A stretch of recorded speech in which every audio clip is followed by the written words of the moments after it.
Sarah loves Saturdays. Today, the sun is shining and the sky is blue. She decides to go to the park. First, she puts on her shoes. Then, she takes her hat and water bottle. Sarah walks to the park. The birds sing in the trees. She smiles because she feels happy. At the park, she sees children playing. They laugh and run around. Sarah watches them and thinks of her own childhood.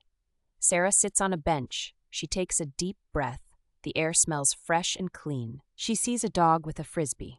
The dog runs fast, and its owner throws the frisbee again. The dog catches it and brings it back happily. Near the bench, there is a small pond. Ducks swim in the water. Sarah remembers when she fed ducks with her grandma. She always liked watching the ducks swim. A little boy walks by with his mom. He waves at Sarah and she waves back. "Hello," says the boy. "Hello," Sarah replies with a smile. The boy's mom smiles too. They walk to the pond to see the ducks. Sarah opens her book. She likes to read in the park. Today she reads a story about a brave girl and a dragon. She loves stories with adventure. After reading, Sarah decides to walk around. She sees flowers of many colors. Red, yellow, and blue flowers are in the garden. Bees fly from flower to flower. Sarah watches them and feels calm. Nearby, there is an ice cream stand.